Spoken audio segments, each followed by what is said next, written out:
mentor, é um cara que eu gosto muito. E ele é um cara muito espirituoso, ele já me ensinou muito nas brincadeiras dele, às vezes com filosofia barata, às vezes com filosofia de melhor nível. E em alguns momentos muito mais atribulados da minha vida, eu tive uma vida relativamente mansa. Ele falando, tá, o negócio é que na vida todos os problemas têm solução. Todos os problemas têm solução. Tem os problemas que tu tem que solucionar, né, que dá trabalho, que tem que ir atrás, que é um saco, porque tem solução. Mas é bom quando não tem solução. Porque quando o problema não tem solução, solucionado está. Certo? Porque não tem o que fazer. Então, ou tu sofre com o problema, ou tu aplica o foda-se, né, e vive. E realmente, né, cara, eu acho que às vezes o fato de eu me exaltar e tentar não perder um aluno, de ver um aluno sonolento, ou ver um aluno distraído e dar um piti aqui, é uma tentativa desesperada de falar, né? Olha pra mim, cara, não seja imaturo, aproveita a aula. Mas às vezes não é necessário. Às vezes não é necessário, às vezes seria mais elegante eu simplesmente, por favor, se retire. Né? E eu vou tentar, caso, né, a gente tenha algum problema, que basta um de vocês errar, um só. E aí então eu vou tentar ser mais calmo, vou avisar uma vez e na segunda vez vou pedir para se retirar com toda a elegância. Eu acho que é mais divertido do outro jeito, mas também dá. O Gabriel, ele veio dele me punir, que seria o correto, né? Pô, tá louco? Ele só me perguntando, tudo bem contigo, cara? Tá tranquilo? Pessoal, tranquilo. Aí eu, tá tranquilo, cara, porque não é que um ou outro fala que tá meio desequilibrado, tá meio louco. E eu acho engraçado isso, entendeu? Eu acho uma inversão completa, eu acho o contrário. Eu acho que o cara que vem dormir, ou que conversa, seja lá em qual hora for, esse é louco e doente. Eu sou normal de ficar irritado nessa hora. E é sangue de barata e bunda mole o cara que não se irrita. É sangue de barata e bunda mole o cara que não se irrita com uma conversa. Tá entendendo, cara? Mas eu vou tentar ser mais elegante. Não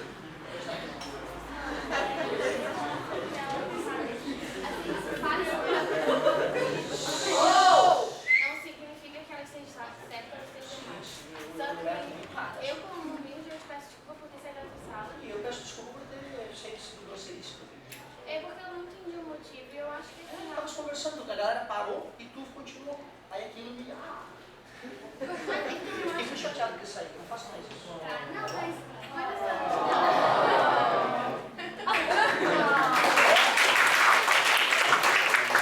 mas... tenho certeza disso. Eu fiquei triste com isso aí. Se fosse outro aluno qualquer, talvez eu não me... Mas eu já te conheço há algum tempo. Fiquei triste, tá bom? Mas não vai mais acontecer, tenho certeza. Eu tô tão feliz, que legal. Eu cheguei então do mantras para tentar me acalmar, para ser uma aula gostosa, e estou tão aliviado. Não chora, é emocionante, é tudo brincando. Ela tá limpando o óculos. Ô galerinha, olha só. Ô pessoal, eu queria fazer o seguinte, ó. Quando eu vou dando a minha aula de acústica, eu acabei seguindo o meu ritmo, a minha maneira. E acabei vendo que a apostila fez um pouco diferente, ela colocou em tópicos um pouco diferentes. Eu queria então ver o que eu já fiz, o que eu não fiz, para a gente fazer uma revisão do que já foi dito de acústica e começarmos do ponto correto do novo. E já vou fazer a tua questãozinha. Eu preciso falar uma coisa que eu não falei ainda para resolver a questão. Sim, já é acústica, né? Já estamos na questão 7 em acústica. Pois não. Olha só, vamos fazer já. Vai dar uma coisa que veio na minha cabeça. Manda. A gente escuta o nosso pensamento, né? Então é uma onda. Pois então, olha só. Se tu for pensar... Não, tua pergunta é absolutamente plausível. O cara pode achar que é viagem, mas olha só. O que é pensar? Pensar hoje é provado, hoje a gente consegue até filmar a movimentação da proteína dentro do cérebro para formar uma certa parte do cérebro, certo? Pensar é tu ir lá, emitir um impulso elétrico através dos neurônios, esses impulsos vão até uma área do cérebro, interagem com outros neurônios naquela região para ver se algo parecido já aconteceu na tua vida, para ver se tem alguma memória daquilo, para poder saber o que falar. Volta outro impulso elétrico para a região da fala que vai externar aquilo que tu processou numa outra região do cérebro. É uma loucura. Mas o fato de nós escutarmos nosso pensamento não é que a gente escuta auditivamente, é dentro da mente, né? Então é uma onda, mas uma onda eletromagnética, não uma onda sonora. Por isso que, teoricamente, né, os efeitos paranormais de uma pessoa receber o pensamento de outra pessoa, né, isso se documenta. Não é O problema é que não é batata, entendeu? Não é sempre que acontece, mas uma vez ou outra já aconteceu situações e a galera... Tá Porra, pensando numa filho da música puta, e consigo pensar. descobrir como tu estava fazendo isso. A explicação física existe. Quando eu penso, eu gero corrente elétrica. Corrente elétrica gera campo, gera onda eletromagnética. Então, quando eu estou pensando, está emanando da minha cabeça ondas eletromagnéticas. Se uma pessoa com um cérebro muito parecido com o meu receber essa onda, o cérebro dela funciona como uma antena. Então, ela pode acabar tendo sensações parecidas quando a pessoa está muito próxima dela, numa situação controlada, tipo uma ressonância mesmo, sacou? Mas aí tem a ver com ondas eletromagnéticas, porque são correntes elétricas, não é mais o cérebro sacudindo, digamos assim, uma onda mecânica. Mas interessante a tua colocação. Hoje a gente analisa muito isso, essas ondas emitidas pelo cérebro, né? A gente percebe que em cada momento do dia tu tem uma onda cerebral um pouco diferente. Durante o sono essa onda cerebral varia. Quando tu bota um capacete com onda eletromagnética que estimula uma certa área do cérebro, tu gera alucinações de vários tipos na pessoa, tu gera presença divina, certo? Tu tem um capacete chamado capacete de Deus, que tu bota na pessoa e estimula ela sai, meu Deus, que lindo, eu encontrei um monte de ser de luz e não sei o quê. Ela sai descrevendo isso e na sala ela estava sozinha com um capacete gerando ondas eletromagnéticas no cérebro dela. É uma área muito rica para ser pesquisada ainda. O dia que nós entendermos eletromagneticamente o cérebro, né, talvez a gente consiga simular o cérebro eletronicamente, que é um sonho nosso, né, para poder fazer a humanidade avançar ainda mais. Pessoal, é que assim, a parte da neurocirurgia, os cientistas conhecem 60% só do que acontece. E tem uma pesquisa que fala que quando eles estão mexendo no cérebro da pessoa durante uma cirurgia, dependendo do que acontece na sala, ela pode usar aquilo ali como um estímulo positivo ou não. Tanto é que alguns cirurgiões que acreditam nessas pesquisas deixam músicas de fundo tocando e não deixam que fiquem comentando qualquer coisa aleatória da sua vida durante essa aula, durante a cirurgia. Interessante, interessante. Eu só conhecia o fato de quando eles vão operar o cérebro de uma pessoa, se vai mexer em alguma área importante, que vai mexer em cognição, em fala, tu mantém a pessoa acordada enquanto vai tirando pedaços do cérebro dela. E o psicólogo vai falando com a pessoa durante esse momento para descobrir, ó, a partir daí tu não pode mais mexer para não afetar a fala. É melhor morrer com câncer do que ficar mudo para sempre ou ficar com um problema mental grave. Teve uma cirurgia que o cara teve que tirar um pedaço do cérebro e daí os cirurgiões que estavam na sala estavam... Porque eles sempre comentam da sua vida e ficam falando das suas coisas durante a cirurgia. E muita bobagem. E daí o cara estava mal no dia, o cirurgião, e estava comentando com o outro um monte de coisa ruim que tinha acontecido na vida dele. Quando ele terminou a cirurgia e o cara acordou, o cara tinha mudado completamente o...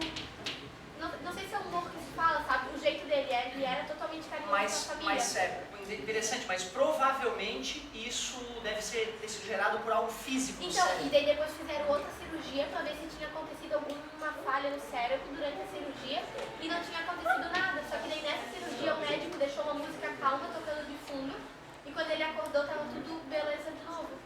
É interessante, eu te confesso que me falando dessa maneira eu fico extremamente desconfiado. Sim.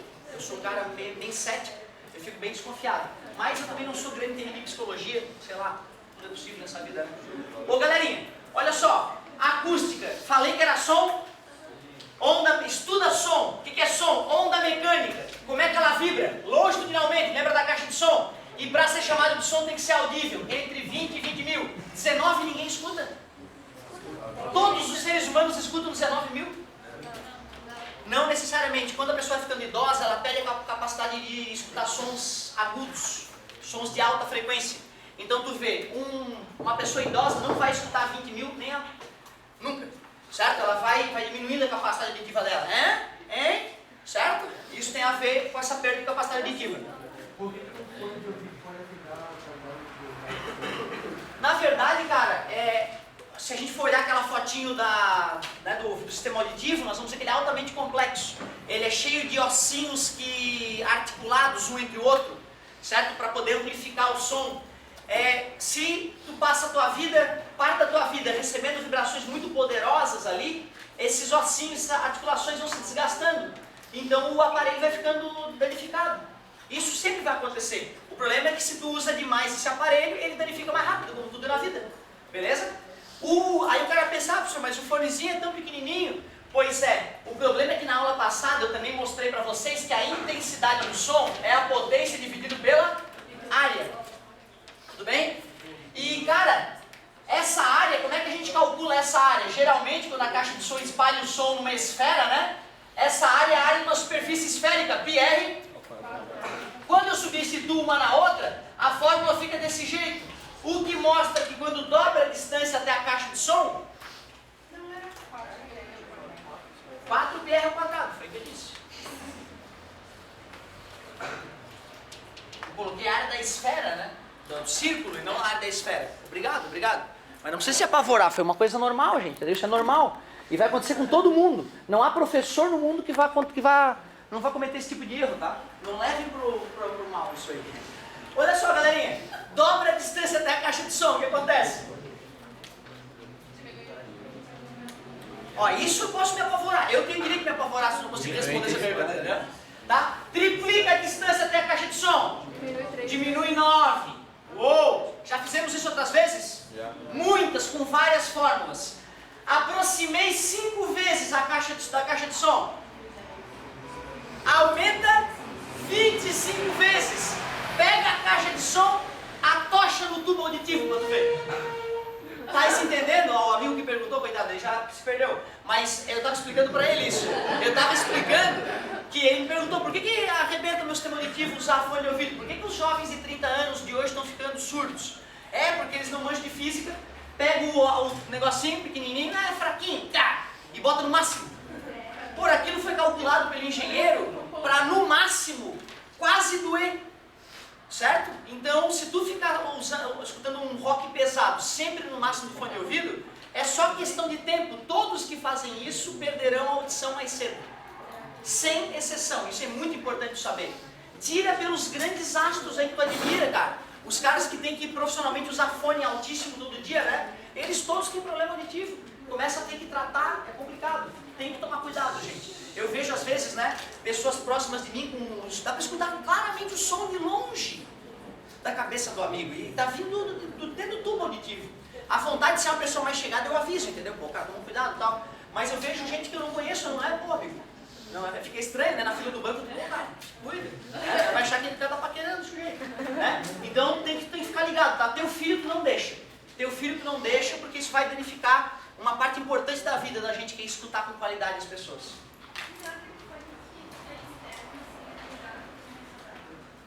Digamos que sim, porém, se tu bota um fone daquele, mas aí as caixas de som são muito mais poderosas, uma coisa acaba compensando a outra. Tu aumentou a distância do tubo auditivo, mas aí tu aumentou a potência também, certo? Então, o bom desse, se for um bom desses, o fato de estar cobrindo a orelha toda elimina vibrações externas, aí tu pode usar menos potência ainda, certo? Que é o correto então, pegar um que, né, se tu tá o DJ, ele bota aquele lá para não deixar o som do som atual que está tocando atrapalhar o som que ele quer escutar por baixo, para ele já deixar a próxima música engatilhada, certo? Então tu nunca vai ver um DJ decente com aquele fonezinho, porque se a pressão sonora na bote é muito grande, aquele fonezinho não filtra, certo? O som externo. Beleza. Ô galerinha, eu não fiz uma coisa que a apostila fez, potência é energia sobre tempo, né galera? A gente já viu isso em outras partes. Jogando essa fórmula dentro dessa, nasce o filhotinho. Divisão de fração é a primeira, vezes o inverso da segunda. Ficaria assim, ó, intensidade é E sobre ΔT, 1 sobre A. Intensidade é igual E que divide ΔT vezes A. Cuidado, tu não vai ganhar essa fórmula, tá, gente, pro vestibular? Tu não vai ganhar essa fórmula, mas as outras duas eu garanto. A fórmula da intensidade e a fórmula da potência eu garanto. Então, se tu precisar em algum problema relacionar essas variáveis todas, duas opções. Ou tu usa as duas fórmulas separadamente, ou tu pode fazer o que eu fiz agora, isolar numa, substituir na outra. Provavelmente deve ter um exercício da apostila que deve ser resolvido automaticamente com essa fórmula. Aí o cara já se adianta, entendeu? E deixa a solução meio armada pra gente. Então até agora a única coisa nova foi esse comentário dessa fórmula aqui. Mas eu falei mais, né? Eu falei do nível de intensidade sonora, não falei? No finalzinho da aula, comentei qual é a menor intensidade audível pelo ser humano, né? Que é o I0. Joguei o giz aqui embaixo, pra galera que traz estudar. Provei então que a gente escuta coisas muito sensíveis, que a gente representa como 10 na menos 12 watt por metro quadrado. E aí um colega, na hora que eu não tinha falado isso pro 3A, eu falei isso agora, vocês ganharam isso uma semana antes. Eu comentei isso, um colega fez um comentário muito interessante, muito divertido. Professor, escutei que uma sala lá, a sala mais isolada acusticamente do mundo, tem um nível de intensidade sonora em decibel negativo, dá menos não sei quanto decibel. Menos 9 decibel. Eu nunca tinha escutado falar sobre isso, mas imediatamente falei para ele. Faz todo sentido. Seria um absurdo o contrário. Seria uma doença o contrário. Por quê? Vamos entender. Tu vê, eu nunca tinha escutado o decibel negativo, mas na hora que ele falou, me pareceu óbvio. Pensa, o que é o I0? É 10 na menos 12. Para medir o nível de intensidade sonora, eu tenho que saber a intensidade do som. Se eu colocar 10 na menos 12 aqui, que é a menor intensidade audível, vai ficar log de 10 na 0. O 0 é a resposta desse logaritmo, lembra? E deu 0. Então o que é 0, na verdade, em nível? O que é 0? O que significa 0 decibel?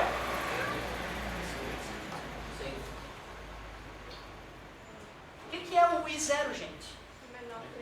A menor intensidade audível. Eu usei o que para calcular a intensidade? A menor intensidade audível. Então eu pergunto para ti, o que significa N igual a 0 decibel? Isso, a menor intensidade audível, em nível. Parabéns. Tu viu como às vezes eu pergunto algo bem óbvio, bem lógico, e a galera acha que é difícil, né? Certo? Se eu tivesse colocado a maior intensidade audível ali, aí ia dar o maior nível admissível pelo ser humano, certo? Olha que curioso o que vai acontecer agora. Alguém lembra qual é o Imax audível considerado pela literatura? É 1 watt por metro quadrado, um avião a jato decolando na tua orelha, certo? Então seria algo do tipo assim, ó, log de 1 sobre 10 na menos 12. Tudo bem para vocês? Passa, pode falar. Levando em conta o que tu explicou na assistência, eu poderia dizer que o menor I seria o pico, que é o 10 a menos 12, ele poderia me informar assim? Na verdade é o mínimo, né? É o menor valor possível. É o menor valor possível. É o ponto de mínimo, digamos assim. Não, mas eu digo, eu posso chamar ele só de pico, né? Tipo... Pois é, mas pico teria que ser assim, né? Certo? O pico teria que ser na parte superior, né? E ele é o menor em intensidade audível, né? Não é isso, pessoal. Aí tu vai ter o pico, o nano e o pico. E o pico é o 10 na menos 12. Sim, claro, óbvio. Porque Desculpa, ele pode... meu amor, não estava entendendo, é 1 watt por metro quadrado, a menor intensidade audível. É 1 watt por metro quadrado, perfeito, perfeito. Isso aqui, ó, o I0, ela está querendo dizer o seguinte, ó, o I0 dá para escrever 1 watt por metro quadrado. Que pico, que vem depois de nano, é 10 na menos 12. Tem razão.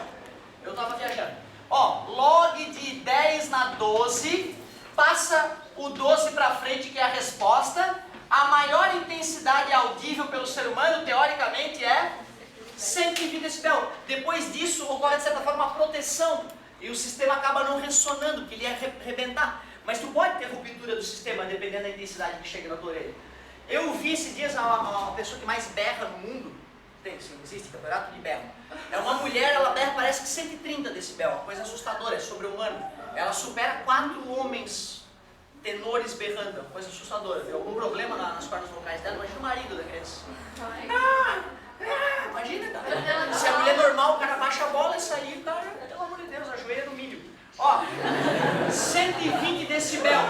120 decibel é a maior intensidade audível jogada na fórmula. Quer dizer que para o ser humano, o geral, dá entre 0 e 120. Aparelhos que geram 85 decibel já tem que vir com selo, avisando o usuário de que se for usado no máximo pode danificar o sistema auditivo, certo? Então tem que ficar ligado com isso. Agora eu pergunto a vocês, o que seria então um decibel negativo? Uma pessoa que escuta menos som ainda, tipo menor que 0? Pois é, a pessoa não... Pode ser que uma pessoa escute algo que fosse um decibel negativo para as pessoas normais, sim. Sim, é uma onda que a gente não escuta, por exemplo, a dos golfinhos, que é menor, que a gente não consegue... Aí pode ser isso. Agora olha só. Eu queria que vocês percebessem o seguinte, ó. Esse aqui é a intensidade que eu vou medir, não é, galera? Eu vou passar o 10 na menos 12 para cima, fica 10 na... O que tem que acontecer com esse I para esse resultado dar negativo? Tem que ser menor que 10 na menos 12, que é a menor intensidade audível. Ou seja, é óbvio que uma sala isolada acusticamente tem que dar dar obrigatoriamente decibel negativo, senão tem ruído na sala, pô.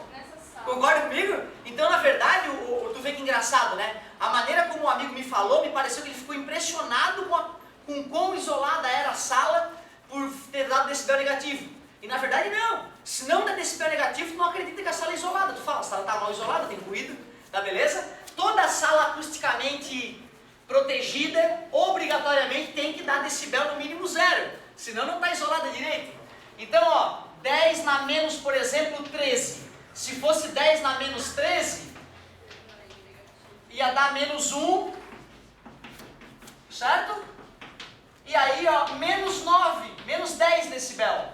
O que significa isso? Estava com a intensidade 10 vezes menor que a intensidade mínima audível. Beleza? Essa sala dá para ouvir do próprio corpo. Ah, mas lá em casa eu escuto os meus. Eu não sei, eu às vezes eu tô com fome, às vezes com vergonha, se eu estou do lado de uma aula particular, eu tô com fome, de repente é o pâncreas ou alguma coisa lá, tu escuta as coisas espirrar, os esfíncteres lá dentro, pelo amor de Deus. Se nessa sala, a minha namorada, eu acho que tem um alien de ti, eu pergunto pra ela, o que é isso? Tem um alien de ti, cara, não é possível, né? Então não imagina se eu levar a guria pra essa sala, eu não durmo mais com ela. Sim, assim, ó, eu lembro que a primeira vez que eu escutei, que eu tava cansadaço, eu parei num lugar silencioso, escutei meu coração, eu, caramba, vou morrer? Aí eu olhava para os objetos, o meu olho também tava trepidando, eu, caramba, tô com pressão alta, vou infartar. E na verdade não, né? Geralmente o cara tá jogando bola, aquela gritaria, aí depois que acabou, todo mundo ainda junto e tal. Agora, tá descansado, vai para um lugar silencioso e presta atenção no teu corpo, tu vê que ele geme mesmo, que ele faz barulho. É uma máquina barulhenta o nosso corpo, é verdade. Ô galerinha, show de bola, revisamos, tudo revisão até agora, não teve nada de novo até agora, foi tudo revisão. O amigo pediu para eu fazer a questão 24 na outra sala, do cachorro latindo, bem delicadinha essa questão. Vou dar uma dica para vocês tentarem fazer ela, eu posso corrigir na próxima aula se vocês quiserem. O log de A vezes B, gente, numa certa base C, é igual ao log de A na base C mais o log de B. Tu vê, ó, é raro tu precisar de outra propriedade de logaritmo que não essa do expoente. Mas para a questão do cachorro, a questão 24 vai precisar. Então arrisca ela. Arrisca ela que na próxima aula, se você tiver muita dificuldade, eu corrijo a questão dos cachorros latindo. Só não vai tentar fazer, obviamente, de cabeça, porque não é assim tão fácil de cabeça não. Tá? Tem que fazer a continha mesmo. A colega citou algo interessante, que animais escutam frequências diferentes da nossa, né? Ele tem uma tabelinha na página 34, tem que decorar, professor? De forma alguma. De forma alguma. Coisa curiosa, né? Olha só o elefante, ele diz que o elefante escuta de 20 a 10 mil hertz. O que tu diria? Sons graves ele escuta tal qual a gente, né? Certo? Som agudo não, ele não é muito bom para som agudo. Faz sentido a estrutura auditiva do elefante, deve ser muito mais parruda que a nossa, né? Certo? Então sons agudos deve ser mais difícil entrar em ressonância mesmo, faz sentido. Porém, uma coisa que eu acho encantadora dos elefantes é que eles instintivamente, quando sentem terremoto vindo pelas patinhas, né, eles automaticamente começam a correr para longe do mar, né? Isso é incrível. Alguns pesquisadores levantaram a hipótese de que eles tinham consciência de que ia dar tsunami. Eu acho um pouco demais, né? Pô, galera, ó, lembra daquele tsunami? Vamos vazar. Não é bem isso, né, galera? Mas tu vê, é uma protoconsciência, né, de que vai acontecer alguma coisa, certo? Foi mais ou menos assim que a consciência começou, né? Com esses eventos interessantes. Depois pergunto sobre biologia, como é que os elefantes aprenderam essa encrenca. Olha só, timbre. Eu precisava fazer esse comentário. Aqui é novo.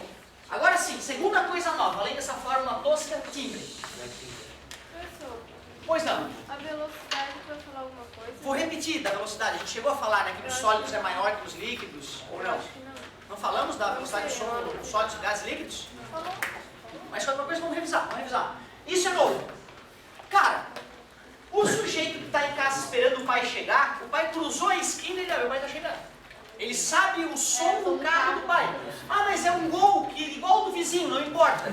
A placa vibrando de um jeito diferente, alguma coisa que não se sabe exatamente o que, gera uma característica que torna absolutamente clássica, característica daquele som. O amigo liga, né? Alô, ô bicho, como é que tá? Só o alô do cara, tu sabe quem é. Existem situações onde duas irmãs, por exemplo, em idades próximas, começam a ficar com a voz parecida uma da outra. Isso é normal acontecer. O ser humano tem disso, né, de intuitivamente simular a voz de outra pessoa. Pode haver essa coincidência. Essa coisa que nos faz identificar da onde está vindo o som é chamado timbre. Explicar o que é timbre é um pouco delicado, porque tem a ver com o que é o som. Eu diria que na apostila tem uma figura que exprime bem o que é o som. Tem um tamborzinho sendo batido lá na página 29. E depois que o tamborzinho foi batido, ele faz assim, ó, quando eu bati o quadro, quando o quadro foi voltar, ele comprimiu uma camada de ar que estava ali junto. Só que o ar é elástico, como todos os gases, é expansível e compressível. Aí ele vai se expandir de novo. Quando essa camada se expandir, vai espremer as vizinhas dela. E é por isso, então, que o som vai se propagando por camadas de ar comprimida e camada de ar menos comprimida. Camada de ar bem comprimida e camada de ar menos comprimida. O lambda do som, por exemplo, é a distância entre essas camadas. Como isso é ruim de enxergar, a gente representa assim, ó, a crista, camada de ar comprimida, o vale, camada de ar comprimida, ou menos comprimida, né? Certo? Ô galera, isso é artístico. Quando eu falo que o som é assim, é artístico. Na verdade, o som é mais como uma mola que tu faz assim, ele vai... Então tu vê, o que é? Por que eu sacudo o ar com a minha corda vocal de um jeito, ela sacode de um jeito diferente, as pessoas vão botar e falar, que isso? Por quê? Timbre. Tá, tudo bem, já sabe que o timbre é o que te faz reconhecer, mas o que é esta porcaria do timbre? Uma forma legal de reconhecer, eu acho, é o seguinte, violão. Eu pego a corda do violão, pego o violão e plim. A corda sacode limpa, sem interferência, depois que eu dei a dedilhada, até parar. Tudo bem? O ar em volta vai sacudir limpo, indo e voltando. Tranquilo? Violino. Como é que violino funciona? Dizem que o violino é tocado, não sei se é verdade, por crina de cavalo. Mas pode ser, não pode? O importante é que esse pelo, até onde eu sei, seja rugoso, digamos assim, escamoso. O que eu tinha lido era que, quando tem gente entendida no assunto, na área, a gente fica cabreiro, né? Ó, o que eu tinha lido é que ele tem escaminhas, a crina de cavalo. E claro, pode ser fibras sintéticas de outras também, mas ela tem que ter alguma aspereza para na hora de tu atritar nas cordas do violino, aparecer aquele choro característico de violino. Quando a gente está fazendo aquele atrito do, né, como é o nome dessa haste que a gente usa? O arco. Quando a gente está colocando o arco contra as cordas e fazendo vibrar, o choro é totalmente diferente do violão, né? Mesmo que fosse a mesma nota dó ou lá, 440 Hz, exatamente o mesmo lá, uma pessoa que não entende nada de música, com o olho fechado, diria violino e violão. Se ela soubesse que só tem aqueles dois instrumentos para selecionar. Concorda comigo? Cara, quando a gente vai arrastar então na corda do violino o arco, a corda não vai vibrar que nem a do violão limpa para um lado e para o outro depois da dedilhada. Ela vai ficar tremilicante enquanto o arco está se atritando com ela. Então mesmo que os dois emitissem a mesma nota no ar, o violão faria o ar vibrar de maneira limpa, enquanto o violino faria o ar vibrar de maneira tremilicante. Ou seja, as camadas de ar vão comprimir e descomprimir, mas não de forma limpa, e sim de forma tremilicante, e dando aquele choro característico. Ou seja, o que é timbre? É o formato, é a maneira como as camadas comprimidas e descomprimidas estão se sucedendo. Tem a ver então com a forma como elas foram geradas. Como cada um de nós tem uma estrutura muscular um pouco diferente, e tem um tubo aqui, né, um pouco diferente, vai ressonar diferente. E tem cara que é tão habilidoso, que aprendeu tanto, desde novo, prestando atenção nos sons da voz, tentando imitar, que consegue, ao escutar a voz de outro, né, tentar imitar, consegue imitar o outro. Isso exige um treino enorme. Por quê? Porque a gente escuta a nossa voz alterada. Concorda comigo? Certo? Aí, deixa eu fazer um comentário, já que talvez eu não tenha sido suficientemente claro. Alguém poderia me explicar por que a velocidade do som nos sólidos é maior que nos líquidos, que é maior que nos gases? Proximidade das moléculas. Nós somos uma onda mecânica, uma molécula tem que fazer a próxima sacudir. No sólido as moléculas estão agarradas. Quando eu vibro, a vizinha já vibra e assim por diante. Nos líquidos elas deslizam uma sobre a outra. Para uma molécula ser sacudida e fazer a outra vibrar, como elas não estão agarradas, não vai ser tão eficiente esse passar da vibração. Pode pensar pessoas de mão dadas, uma sacudindo a outra, e pessoas sem a mão dada, só encostando uma na outra. Tu vai ter que perceber, né, por encostar na outra pessoa apenas, que ela está te sacudindo. E o que é o gás? As moléculas não estão longe uma da outra? Seria como se as pessoas estivessem distante uma da outra. Uma vem, caminha até a outra, bate nela. A pessoa tem que caminhar até a próxima e bater nela, para o impulso passar. Mais ou menos isso, certo? E no vácuo não tem ninguém, né? Então não tem ninguém para ir sacudindo um ao outro, por isso que o som não se propaga no vácuo, por ser uma onda mecânica. Por isso que não pode ter aquelas explosões de fio. Isso, mas aí ficaria sem graça, né? Mas dentro da nave pode, tá, galera? Uma parte da nave inimiga bate na tua nave, o som dentro da nave que tem uma atmosfera pressurizada ocorre. O problema é a nave explodir no vácuo lá e tu escutar através do vácuo. Isso não faz sentido, certo? Agora olha só, uma coisa interessante. Alguém lembra a velocidade do som no ar? É o mesmo da... Parabéns, é aproximadamente 340 metros por segundo, certo? Na água, dá 1.400 e poucos, quase 1.500 metros por segundo, é quase 5 vezes maior. E nos sólidos, gente, no aço, é quase 5.000 metros por segundo, é muito, muito maior, mais de 10 vezes maior. Aí tem aquela cena clássica do filme de cowboy, onde os caras que vão assaltar o trem, botam a orelha no trilho, para escutar o barulho do trem chegando pelo trilho primeiro. Se tu fica escutando o barulho do apito chegando pelo ar, tá chegando, vai montar no cavalo, na hora que vai preparar o trem já está embalado, já foi embora. Então os pilantras têm que ficar escutando, pode esperar que daqui a 10 minutos o trem vai aparecer, e já podia subir nos cavalos, terminar de encilhar e ficar preparado para na hora que o trem apontar, né, poder emparelhar e roubar o trem, bem legal. Ô galerinha, né, bizarro, né, o ser humano é um bicho doente, né, cara, desesperante. Hoje ainda existe esse tipo de coisa, né? Pirataria, por exemplo, é uma coisa que é assustador. Tu tá num navio de cruzeiro, luxuoso, de repente chega um barco, os caras com metralhadora até os dentes e roubam todo o navio, cara. É sério, é bizarro, o mundo é bizarro, galera. Ô pessoal, então assim, vai fazer cruzeiro, vê aonde, vê como é que tá a situação, vê se não tem risco de pirataria naquela região. Não é em todo lugar, tá, gente? É em lugares específicos, certo? Uma coisa curiosa é que a velocidade do som nos gases, ela obedece essa equação aqui, ó. Essa temperatura, gente, cuidado, ó, ela é em Kelvin. Quadruplica a temperatura de um gás em Kelvin. O que acontece com a velocidade? Aumenta quanto? Dobra, parabéns, dobra. Aumenta a temperatura 100 vezes em Kelvin. 10 vezes. 10, é a raiz, tá, galera? Tu extrai a raiz quadrada. Eu poderia afirmar que a velocidade do som num gás é diretamente proporcional à temperatura em Kelvin? Ao quadrado. Diretamente proporcional ao quadrado? Não, é... Diretamente proporcional à raiz cúbica da temperatura em Kelvin? Não. Tem relação. Sacanagem hoje, né? Hoje eu tô de sacana. É diretamente proporcional à raiz quadrada da temperatura em Kelvin. Certo? A UFSC gosta disso, a UFSC gosta de pedir isso. Ele dá a fórmula e fala lá, 0,1. Podemos afirmar que a velocidade sobe linearmente com a temperatura. Linearmente não poderia ter a raiz para ser linearmente, certo? Porém, em laboratório a gente faz um experimentozinho lá e determina essa equação aqui para a temperatura em Celsius, ó. Tu não tem que decorar essa fórmula, tá, gente? É em metros por segundo essa velocidade.